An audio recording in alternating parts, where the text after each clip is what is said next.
So let's talk about blepharoplasty, also known as eyelid surgery. And there's upper eyelid surgery and lower eyelid surgery. People start to develop excess skin in the upper eyelids that can create that hooding effect, so the eyes don't look as big and fresh as they used to.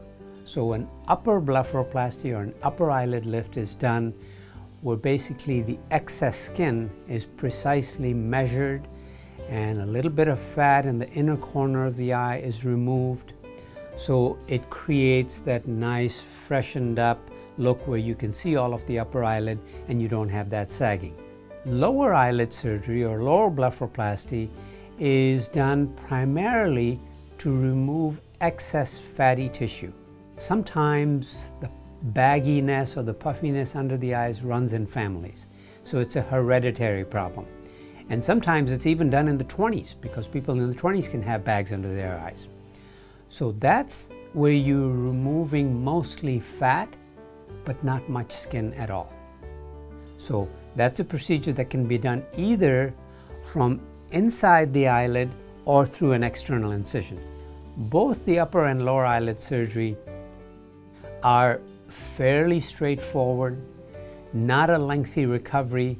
Usually by 6 to 7 days, people are healed well enough to be able to go out in the public, go back to work, and look quite acceptable. I came to Dr. Mangat to see if he could help me with a few areas that I had concerns about. Like the eyelids were beginning to get a little bit droopy, and I met with him, and he was just wonderful. People have said that I look very good, especially those that haven't seen me, for a while. So he's made me very happy. Obviously, with any of these procedures, there are things that can go wrong, and there's a right and wrong way of doing everything. So we pay particular attention to how much skin is removed in the upper eyelids. We don't want to remove too much skin because that can cause difficulty closing the eyes, get into dry eye problems, so we avoid that.